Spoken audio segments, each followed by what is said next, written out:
Hey everybody, how you doing? We're live and we're back for another show, another episode of the Ragni Show. I'm here with an old friend of mine, and I've had the pleasure of meeting this guy quite a few times, hanging out with him, and always blessed and honored to be in his presence and joined by him. And I can't wait to talk to him about all the things he's been up to and working on. He is truly a Philly icon, the one and only Mr. Tony Luke Jr. Tony, how are you? Hi, Bay. How are you? You're way too kind. Come You're on, way man. too kind. Come on. Yo, I got to tell you this. Nashville needs a beautiful roast pork sandwich. I'm sticking with. I do more music now than I do food. Oh, it's too funny. You know what's kind of scary, and you posted this earlier. You're coming up. It's on your 60th birthday in with like 2 weeks. Yeah. Did you think like, I'm in my 50s now. You're closing in on 60, and like when we were growing up, you looked at people at that age, and you were like, because they weren't as active or doing all the things, especially still, creating and artistic like things were involved in. Did you ever think like closing in on 60, you'd be doing all this stuff? Well, I don't really put a time limit on anything. You keep going until it's time for you to not go anymore. I never look at time as you need to do this, you need to do that. You just get up every day and you try to be a better version of yourself, and you try to put things out into the world that have some meaning, and try to tell your story. And whether you're 6 or 60 or 90, your story changes because your experiences change, but it's still your stories. And I believe you should be doing what you love to do and putting things out that you want out as long as you possibly physically can. Well, hey, you're doing putting a lot out, and something too. Here's a funny thing.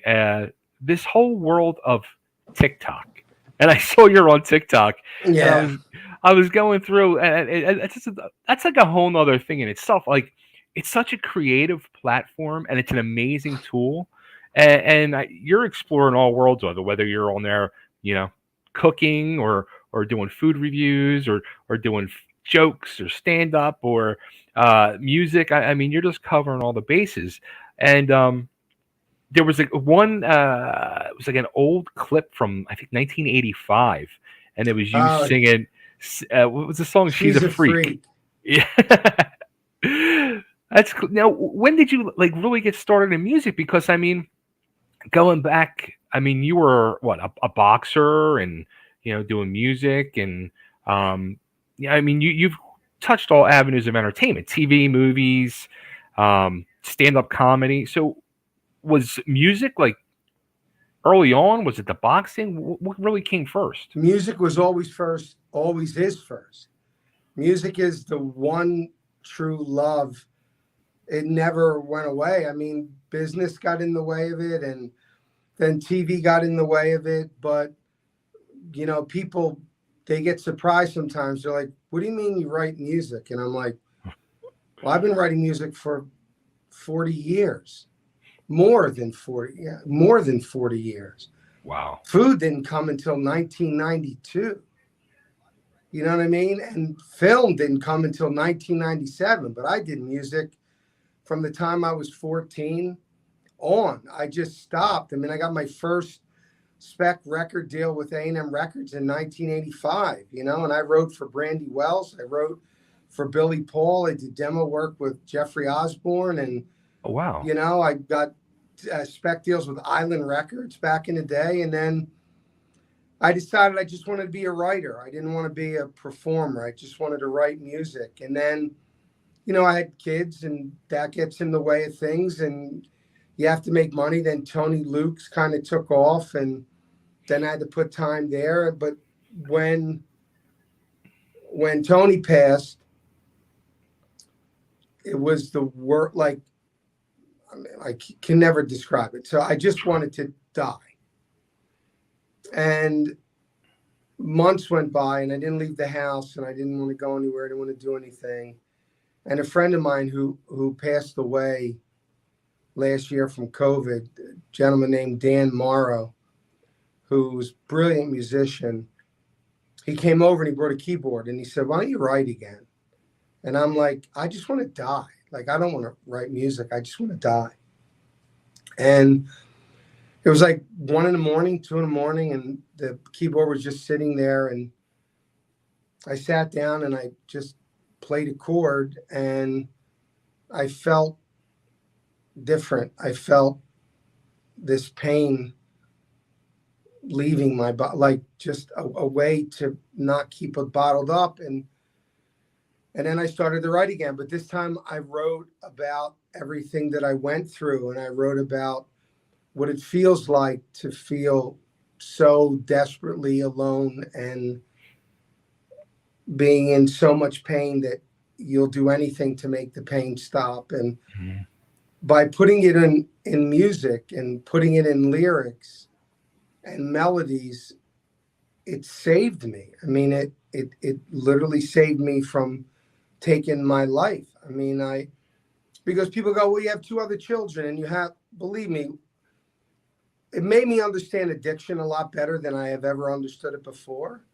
Because when I speak to parents that lose children or have children or a parent that's struggling with addiction, they don't understand that they're just self-medicating. They're not getting high. When I was a kid, I got high.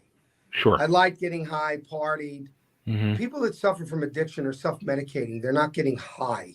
Mm-hmm. They just want the pain to stop. They don't, the issue, the trauma that they're dealing with, whatever it is, whether it's a mental issue, whether it's trauma, whether it's self-esteem, whatever the issue may be, they found a way through either drugs or alcohol to calm it. For me, it was the music. And then I realized I couldn't even self-medicate with the music, that I had to face it. And then I thought, wow, what a way to get through something.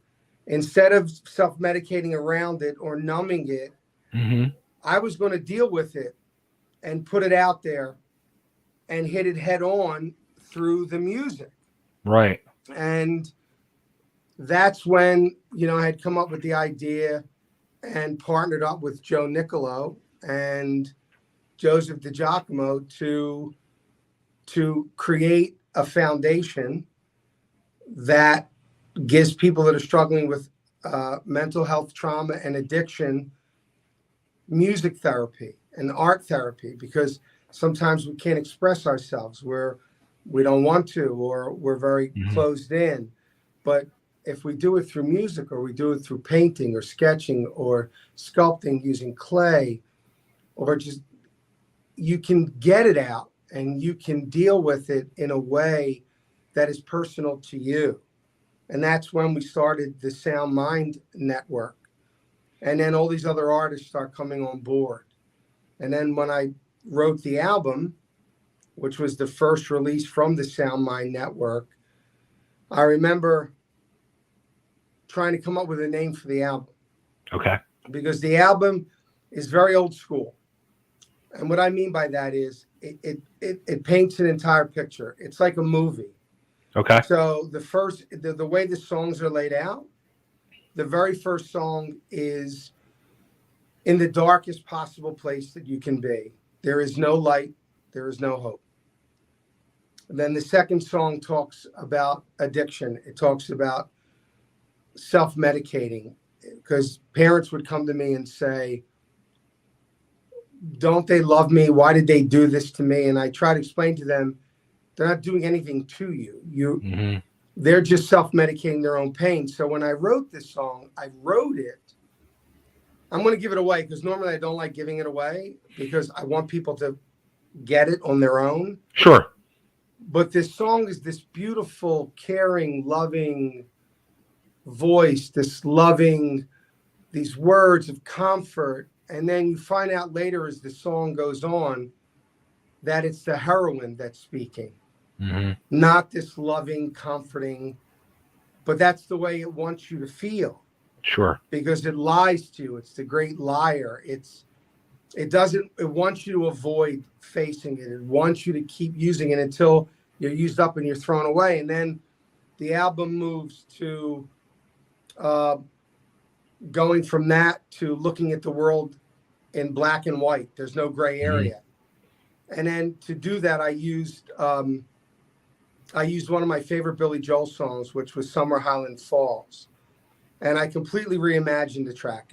You can't really recognize it from the original. And then it went into loss, and then dealing with the memory of that loss. And then, so I had to come, I wrote something and I said, I want something really powerful for self-reflection. Mm-hmm. So I remember calling Joe Nicolo and just talking to my girl and everyone. And I said, I want to redo this song. And they were like, you cannot redo this song. They were like, they will crucify you on social media. You will be destroyed. There's certain songs you cannot redo. You can't redo the song. And I said, yeah, I am, because it's different. It's not like the original. And it's done from the point of view of someone looking at themselves. Right.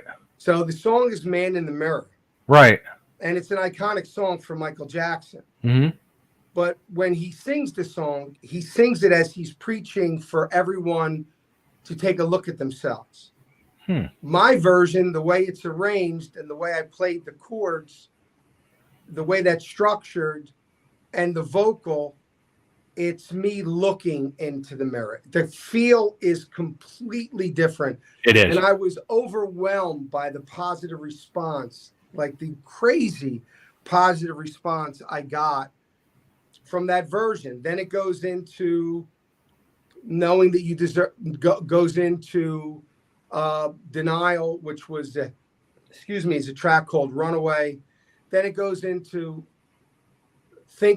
falling in love, because you feel that you can't get anyone, like it's the first time coming out of recovery or out of that state, you kind of latch on to the first, but it doesn't work. And you hold on to it because you don't feel like you deserve better, can get better. And that song's called She's Got a Hold on Me. But then coming out of that, once you learn that you do deserve to be loved and you do deserve to love someone, it moves into Always Been You, which is when you've been in all these relationships and then you meet this person and it works because you're both in a place that's comfortable. You're both in a place of independence. You know who you are. You love yourself. So it's so easy to love someone else when you love you.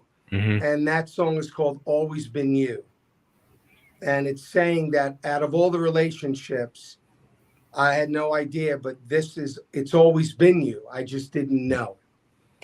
And then it goes into a song called Forever and a Day, which is about finding that person that you love and knowing that not only is it okay to love them, but it's okay to love them forever. Like, love can last forever.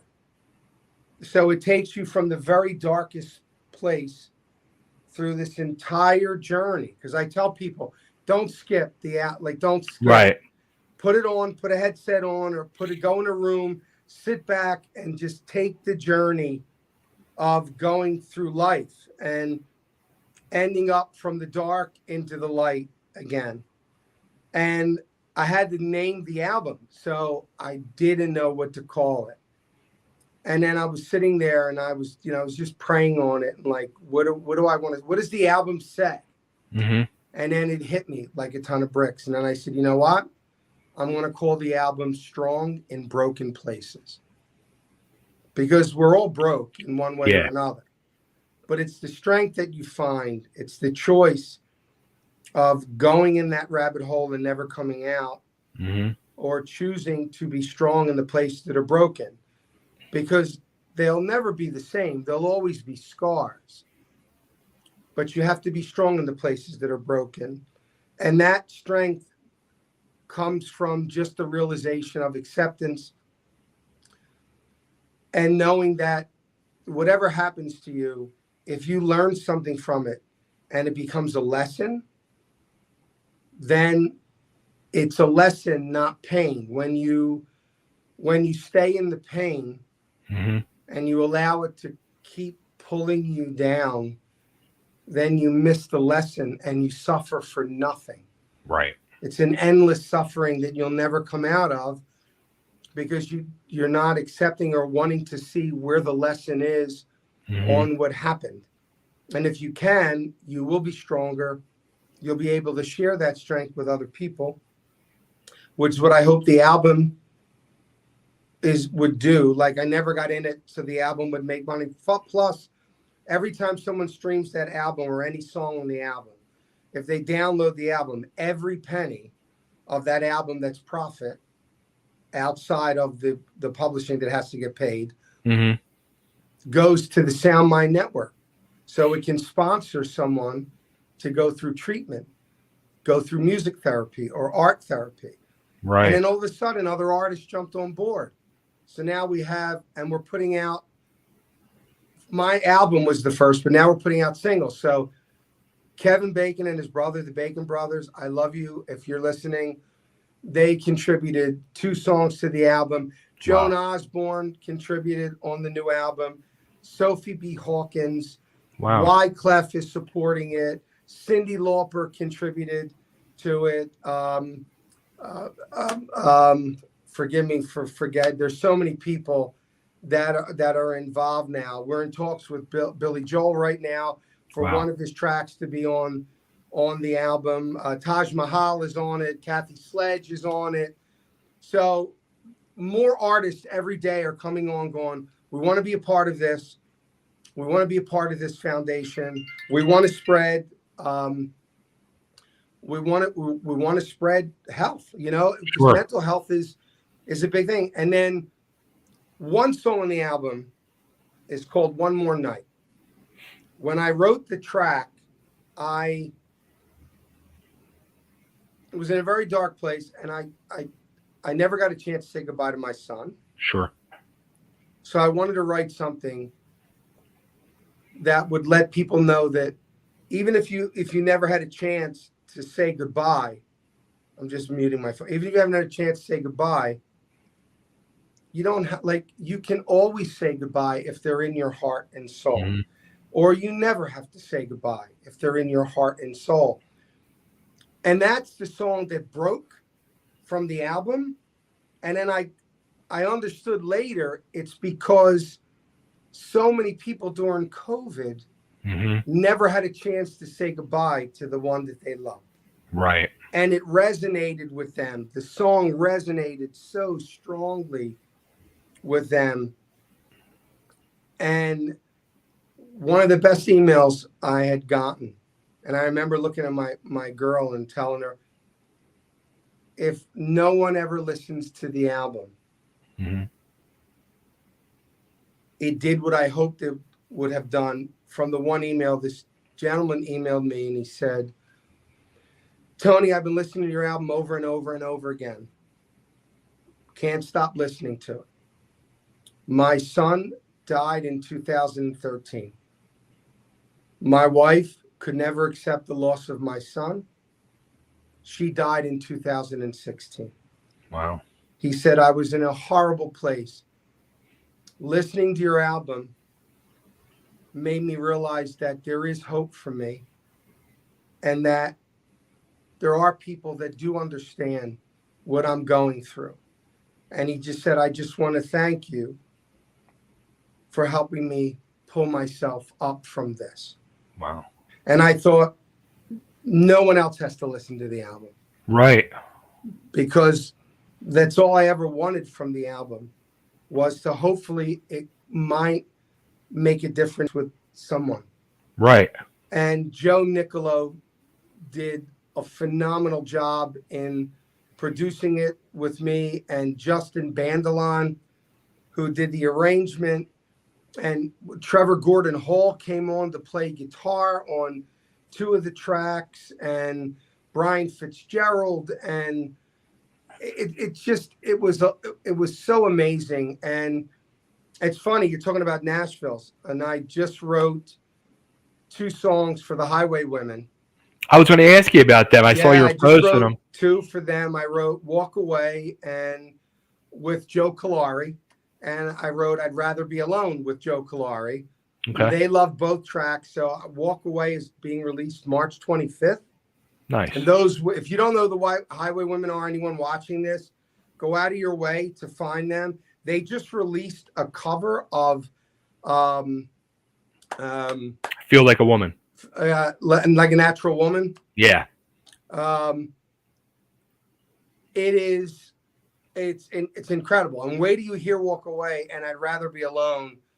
They crushed it. It's kind of modern country, if you want to even call it that. It's kind of got a little bit of a soulful feel, but "I'd Rather Be Alone" is a little bit more of a country feel than "Walk Away" is more of a pop soul kind of. And their vocals are incredible. I think the label is, I think it's iHeart Music, and I've been so lucky. And I just wrote a track for Corey Singer, Okay. called "I Won't Give Up on Me," and he had a wonderful hit called called "Somebody," like "I Am Somebody." Corey Singer, if you haven't heard it, definitely check it out. He's incredible. And so the music, the writing has really been helping me. I wrote another album, which we haven't even gotten in the studio yet to produce and lay it out. So I'm in my studio now at home. Okay. So we do all the tracks here, and then we go to Joe's garage, Joe Nicolo's place, and we lay the vocals and the background vocals, and Joe Nicolo does all the mixing, and it's out on Blackbird Records. So that's the label, distributed by In Grooves. So, and it's just, it was out 8 months. There was no advertising. I didn't want to put any money by. I just wanted people to kind of find it through word of mouth. And it's just starting to move. Like, I went from no listeners on Spotify to like, I think 822. And every day it's more and more. And now there's, like almost like 4,700 streams just on Spotify, because it's doing great on Apple. It's always in the top 10 on Reverb Nation, the album. So it's getting there. People are hearing the music. It's just me fighting all the time the stigma of the food, So it's like people, they go, "Oh yeah, Tony Jr., we got to hear his album." What, the Cheesesteak Guy? Yeah, it's all right. He put out a vanity out, and I'm like telling people, I've been a musician my entire life. I didn't do food till 92. Yeah. But the food is what I'm known for. People have no idea about the music. So it's good because the name recognition gets me in the door, but then it hurts me a little bit when they go music. But then when they hear the album, they're like, wait a minute, this is him? He wrote and he's singing this? So when people hear your voice, they're probably like, "No, it can't be." It's kind of crazy, but. Well, let me ask you. Going back to when you were writing it, I don't know if you've ever been through therapy or not, but like I was in therapy for 10 years, and a big part of that was dealing with stuff in my past, losing my parents both young, my sister passing away and stuff, and a lot of things my therapist would always tell me would be right. What you're feeling. You don't have to share it with anybody, but just write from your heart and let it out. So it kind of sounds like that's what you did with this album. And I don't even were you even thinking as you were writing it, I'm going to record it, or it sounds like it was just flowing out of you, all this. Yeah. And in fact, my writing is so much, it's weird. You brought up 1985 and songs like "She's a Freak" and all those other tracks. Then I was writing to try, to write hit records and dance songs and get a record deal. Now I don't care about the record deal. I don't care about hit records. I don't care. I want to put out. So my writing now is very different. I try to be very conscious of what I put out into the world.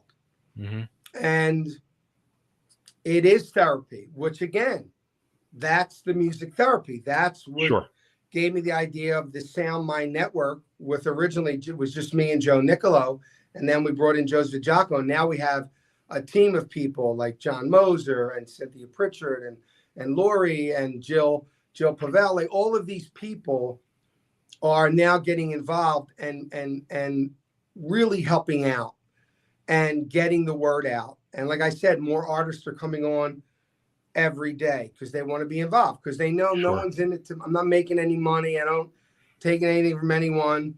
And now we're getting ready to start doing shows. So we're going to do shows and different acts and to raise more money.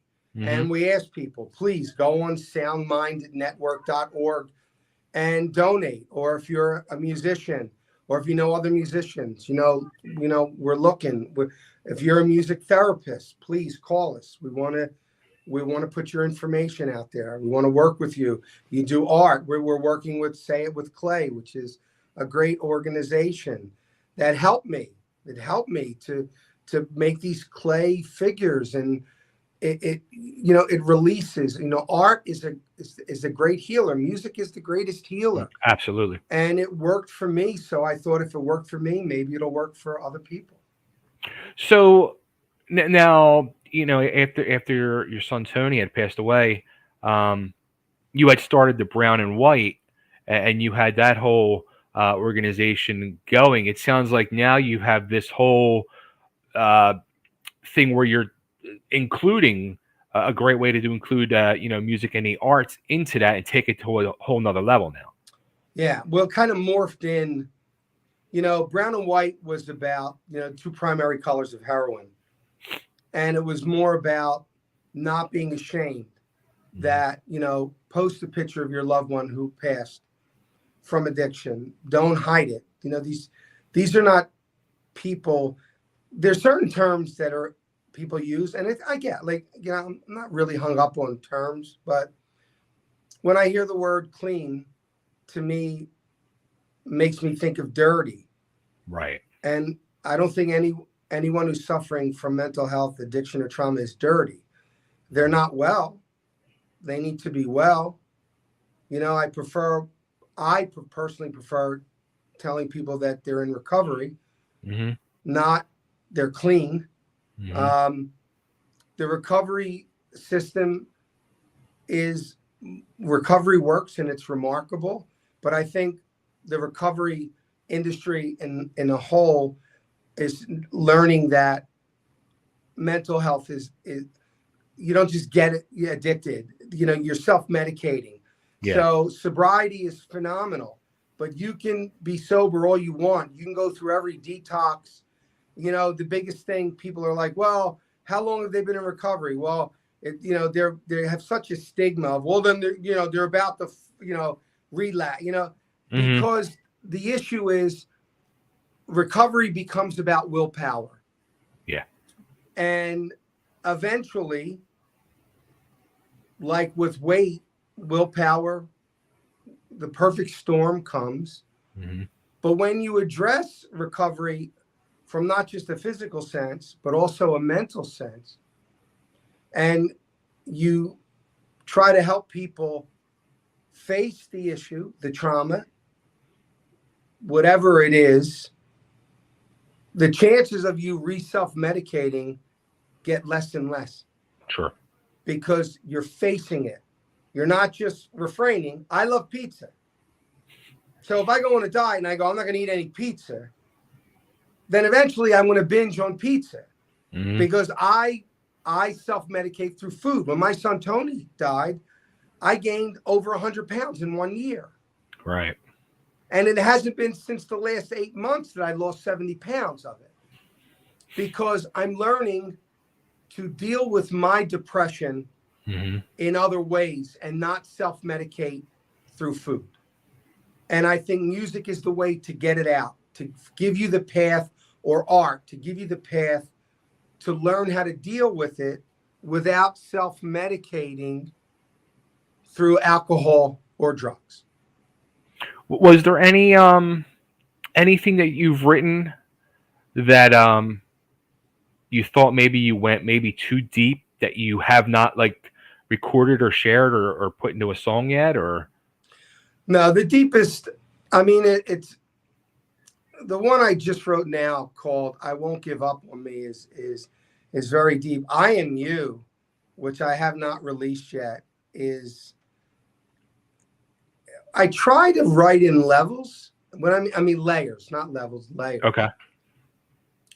So what I love doing is playing a track for someone and then saying, how did you feel? Mm. And I wrote a song called I Am You. And I let someone listen to it and they go, oh, I get it. I'm like, okay, what did you get? That's God speaking to me, telling me, okay, is that how you wrote it? I wrote in any way that affects you. Then I let someone else hear. What did you get from it? Oh, I get it. It means we're all connected as people. We're all one. Okay. Yep. Absolutely. Then another person I said, how did you feel? Then another person said to me, no, I get it. I'm fighting my own self, my own demons. So even the bad part of me, the negative part of me is still me. I need to forgive myself. I need to know that everything I do, it is me. I am you, whatever person. And when I can do that in a song where it hits people in different angles, but yet still comes across as getting the message out. This one thinks it's God. The other one thinks we're all connected. The other one thinks it's a personal thing. It's me that I'm fighting. Then to me, the song works, whether it's a hit or not. See, we put too much emphasis on, well, how good could it be? Only 1,000 people listen to it, or only 10. That's the mentality that we have to get out of, as we need to support independent artists more. We need to understand what they're trying to say, because they have a voice and they're trying to say something. They're not just trying to make something. I mean, look, dance music is great. I love every form of music, but you need to listen to as much music as you can. Unfortunately, playlists, they're regulated. They put on what they want to put on. Search out those independent artists. Go on blogs. Maybe they have great music that you're not getting to listen to because there's not enough streams for Spotify's editorial playlist curators to go, well, let's add this, or there's no money behind them to get it. So there's wonderful music out there. And, I said something once and I kind of got crushed for it because they completely misunderstood what I said. I said, today's music is written for clicks, not for emotions. And I meant that for record labels, not for artists. Record labels are looking for clicks. They don't care about emotion. No. So people thought I was dissing other musicians that write dance music or pop music. And I don't go on and explain. I'm like, I'm not going to get into this. But it was written to say that record labels want clicks. They don't care about emotion. So they're hyping clicks. They're not hyping records that are bringing, unless you're a major artist that they know it doesn't matter what you put out. People are going to listen to the click. That's what I meant, so it's been a hell of a journey, and I'm still fighting it. People go, well, it's been almost 5 years. March 27th will be 5 years that Tony's gone. And I'm like, it doesn't get easier. Like, you learn to manage it more. But when people go, aren't you over it? I mean, it's been 5 years. Isn't it? And I go, pain is pain. So I'm not taking away the death of a mother or a father or a sibling or a spouse. All of that is horrible pain. The only difference with a child, and I'm not saying one pain is worse than the other. I'm not saying that. I'm saying you expect to bury a parent. You expect to bury a grandparent. You expect to bury a spouse or a sibling, a cousin, an aunt. You never expect to bury a child. So the mind doesn't know what to do with it. There's no resting place for it because it's not supposed to happen. Even though it does happen all the time, but we're not raised going, oh, by the way, your son or daughter is beautiful, but one day you could bury them. No one says that. Yeah. I mean, that's when my mom died, I remember my grandmother, who was in her 80s at the time, hysterical, crying. You know, no parent should be burying their child. And here, my mom was in her late 50s at the time, and here's my grandmother, 80 something. So it doesn't matter what age. That fact that just that statement alone, no parent should have to bury a child, because I can't fathom that type. I know the pain of losing a parent, both parents and a sister.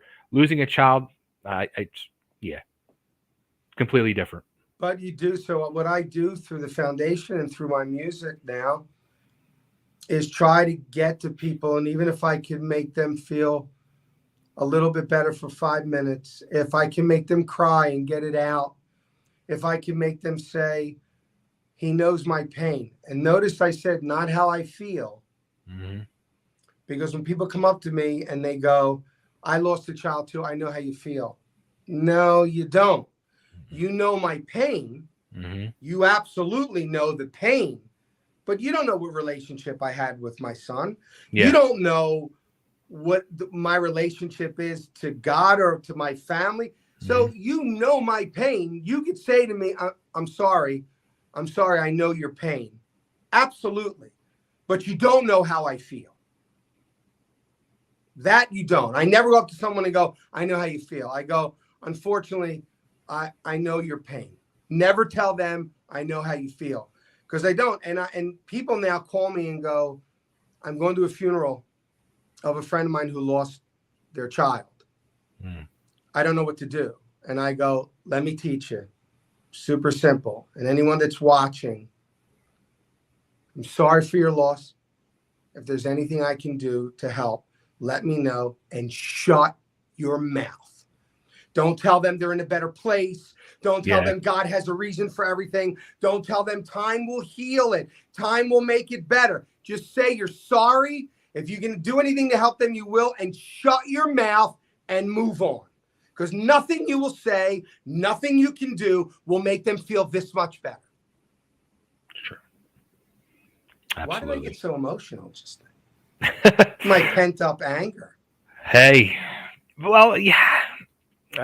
Because I mean, you've lived it. You have gone. Sadly, you have had to go through it, so you know from experience, and you know that pain is always going to be there. Sadly, yeah. You know, but you try to take that pain and do something that maybe could ease the pain for a little bit, because when I write the music, it eases my pain. You know, my son is right there on top of my speaker. So when I write, he's right in front of me. I do everything I could to let people know that to get out of this stigma of how they feel about people that are suffering from addiction, and understand that these are people that need to get well, and they need, picture how horrible someone must feel that they would rather live in the street and be completely turned away by family and friends rather than face whatever it is they're dealing with. Yeah. Picture how bad that has to be in your mind, that that's an acceptable life, as opposed to facing it, whatever it is, head on and getting the help, you know, that you need. So I hope that in some small way, the music and the foundation can do that. Well, going back to Soundmind Network, so do you do like some type of classes or something? Well, what we do is we're updating the website now. Okay. We have I don't want to say company. It's not a company. Therapy, a hub where people can call and find music therapy. Like they can call the number and they'll tell them where to go. We're in the process of raising the funds now.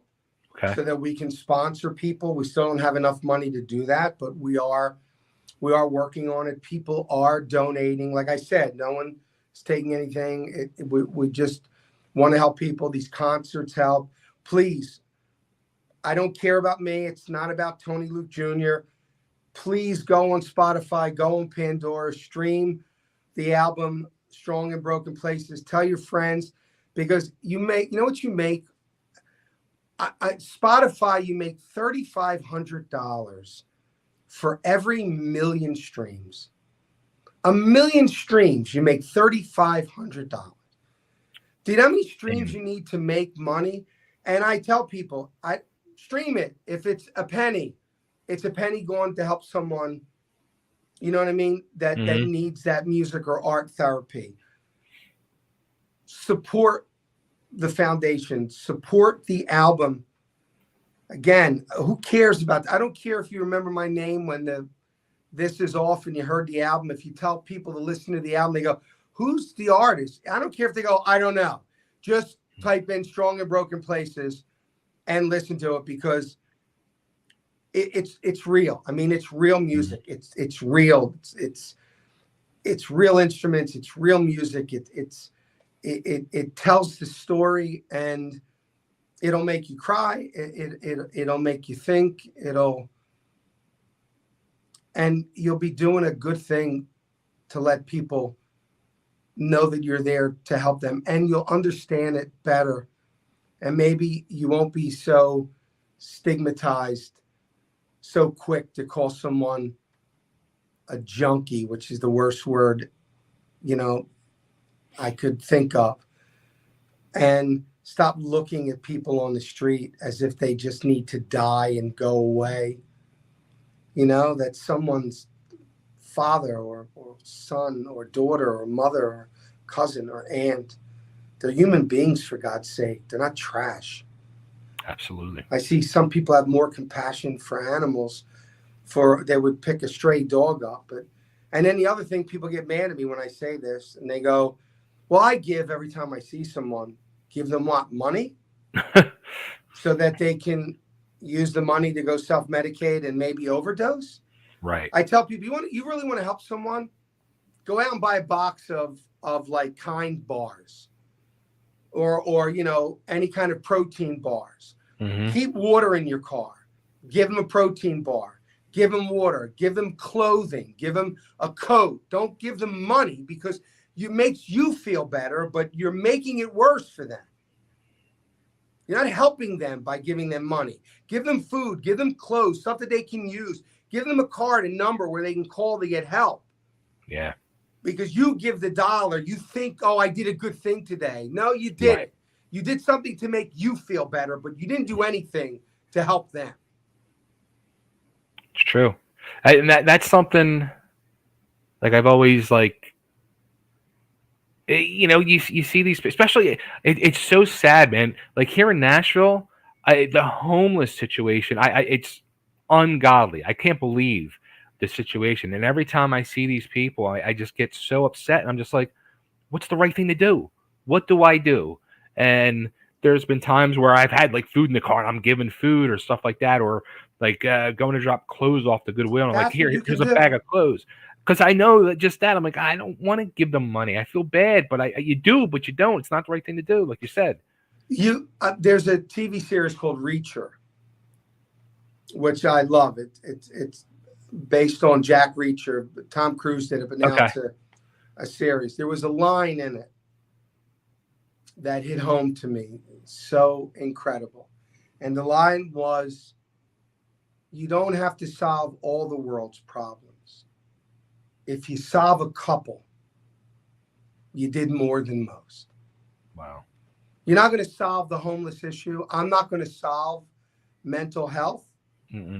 But if I can take one person and maybe put them on a different path, if I can make one mother or father cry less, if I can make one person struggling understand more, that's all you can do. You can't look at the big, when you look at the big picture, it becomes overwhelming.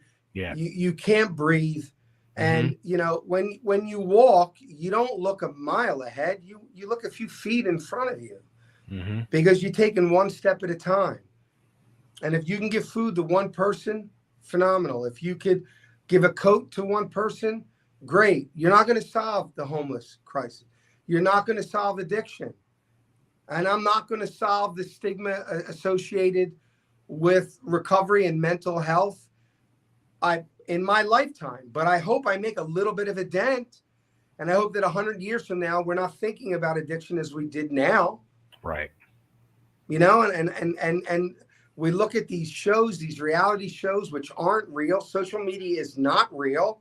Yeah. No one's living these great lives. I posted this weekend. I was at friends' places. I was in Annapolis at great restaurants, great homes. I didn't go to that restaurant. I didn't pay. Like, that home isn't my home. I mean, it's great to put it up, you know, but you got to be careful, because then people think, well, that's the kind of life I want. Well, I don't live that life. I don't live it. I put it up because it's nice, because most of the time I'm not at that fancy restaurant. And most of the time I'm not sitting in that beautiful home. You know what I mean? It's like we think we set these standards, these influencers set these standards that are impossible to maintain without a tremendous amount of money. And people are willing to do whatever they have to do to live that kind of life. How about just live a good life and make a difference to someone? Because there's two banks. There's the spiritual bank, and then there's the monetary bank. Start putting money into the spiritual bank, because the monetary bank can't take with you. There you go. True. There you go. So I got to ask the question: will we ever see a remake of She's a Freak? Never, not me. I ain't putting that out. That's not the kind of message I want to put out into the world. I don't, like I told you, I don't care if I make money. I don't care if no one knows my name. I want to be able to leave this world and just leave music behind that someone might accidentally discover or, you know, find and go, wow, this is as good 30 years from now as it was when I heard it. Like, it still has an impact. Like, you listen to some of the music from Bob Dylan and all, and Marvin Gaye, and it's as relevant today as it was in the 60s, which works. Now there's pop music. Like, there's music today that no one, other than sentimental value, like, what's the word I'm looking for? Like, generational. Like, one of my songs was, remember the song, I rode my bicycle past your window last night. Yeah. You got the key, I got the lock, you got the key. It was stupid. It was poppy. It was cute. It was fun. Nobody's redoing that 30 years later. There's songs that are out now that are #1 songs and people are making a ton of money from it. 30 years from now, you'll listen to it because it'll remind you when you were 20 or when you were 19. But nobody's redoing it. You're not creating anything that's going to have any kind of longevity, but it doesn't have to. It wasn't created to have longevity. It was created to make you feel good at the moment. It was created to make you dance and make you laugh and make you have a great time. It wasn't created to solve the world's problems, but you need both. You need a balance of both. And right now, it seems to be tipped in the wrong, just one way. It needs to get back into the middle a little bit. You need both. You need that poppy, crazy, but you need that socially conscious and that. And when I say socially conscious, I can get up all day and let the world know what's wrong with it. And I won't be telling anyone anything they don't know. How about being socially conscious and telling me how we make it better? Telling me how I can approach things in a better way and put a positive spin. I know it's crap. I know the world's in a bad place. I know what's going. I know this already. So give me music that makes me feel like, yes, I want to go out there and make a difference. Yes, I want to go out there and be a better human being to my fellow human being. Give me that music. Give me more of that. That's why I with the music business today, it's like that crazy double-edged sword where, you know, like you were saying about the whole world of Spotify and these streams and the small amount of money. But on the flip side, we have this opportunity now for all the independent artists to make that music from the heart. It's just a matter of people finding it. Yeah, well, they can't. And you got to spend a ton of money. When we were talking to record labels before I even put out the album. Okay. This will give you an idea what I meant by we make music today for clicks, not for emotion. I didn't mean it for the artist. Yeah. I meant it for the labels. Sure. Before they even heard the album, They didn't know who I was. They didn't know how old I was. They didn't hear any of the music. What do you think the very first words out of the A&R guy's mouth was? Ooh. He didn't ask the age first? Didn't ask age, didn't ask what I looked like, didn't ask what kind of music it was. Oh, what was your social media following? That's exactly right. Because if I would have turned around and said, I've got 10 million followers, I would have got a record deal tomorrow. Wouldn't have cared what the music said. Doesn't care. No one's getting signed because their music is great. Yeah. It's all the social media clicks. Yep. Because they believe that 2 to 3%, 4% of the people that follow you will buy your music on a regular basis. Crazy. So that's where we're at. That's why I can't stress enough support independent. And I don't know why artists, because artists just want to be heard. I don't know why every artist isn't pulling all of their music from every streaming service, because getting 7/10 of a penny on a stream is ridiculous. The only people that make money are the record labels that have the artists that are getting 400 million streams a month, 1 billion streams a month. The regular artists can't even make enough money to go back in the studio and record more music. But yet that's what they want you to do, is to keep recording more music because it benefits them. And I'm not blaming Spotify or Apple or any other. I blame the big artists that don't take a stand for the little artists and demand that more money is paid to these artists. You can look, it's a business. Spotify's a business. iTunes is a business. They're not going to change stuff if it's not broke for them. And they don't care. If I call up Spotify and go, hey, I'm pulling my song. It got 12,000 streams. Goodbye, Tony. See you. Care. But if someone like Adele goes, I'm going to pull it off every platform. If you don't start paying artists the due money, if you don't start paying independent artists what they deserve for these streams, I'm pulling it. They're pulling it with Joe Rogan, which is a political issue. Okay, I get it. That's fine. But that's politics. How about caring about the actual artists that create the music? Why do you think no artist does take a stand for that? Would you? If you're a major artist and you're pulling in 400 or 500 million streams a month and you're making 300 grand a month, do you really care what some kid in his garage that got 8 streams is getting? No, you're not going to care. You won't care. You will not care. And Spotify doesn't care because their main artists are happy. Yeah. As long as they're happy, they don't care.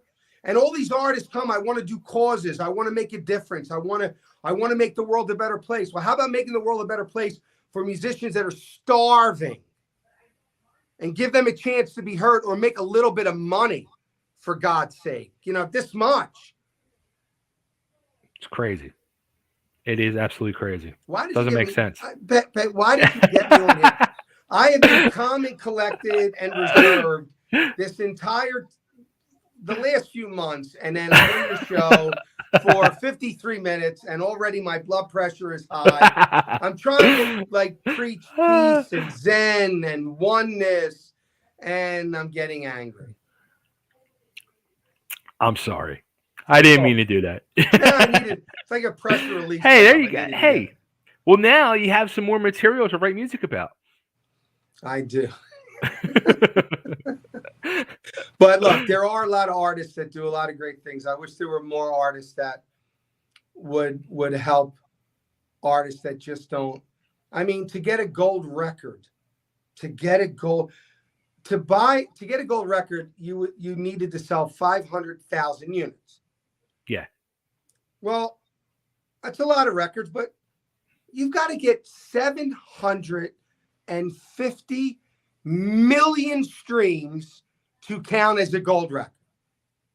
1.5 billion streams to get a platinum. So just say you don't want anyone but major artists to ever get a gold or platinum record. Right. Just be honest. 750 million streams.